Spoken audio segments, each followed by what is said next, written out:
Nagpain ang Office of the President sang 760 million pesos nga bulig pinansyal sa 38 ka syudad kag probinsya bilang sabat sa dako nga kahalitan nga dala sang Bagyong Tino. Ang pondo gamiton para sa marasig nga pagbangon sa mga nabiktima nga mga pamilya kag rehabilitasyon sa mga apektado nga lugar. Sa Iloilo Province, 50 million pesos ang ginpain nga bulig nga amo ang pinakadako nga financial assistance.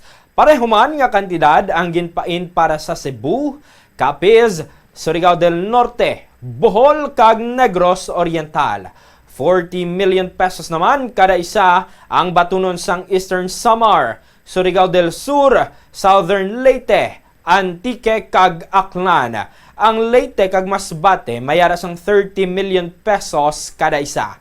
Ang Guimaras, Agusan del Norte kag Dinagat Islands mayara sang 20 million pesos kada isa. Tag 10 million pesos naman ang batunon sang Biliran, Camarines Sur, Sorsogon, Misamis Oriental kag Palawan. Tag 5 million pesos naman ang gimpain sa Albay, Batangas, Northern Samar, Siquijor, Quezon, Samar, Agusan del Sur, Laguna, Zamboanga City, Camiguin, Occidental Mindoro, Camarines Norte, Zamboanga del Norte, Iligan City, Romblon kag City of Manila.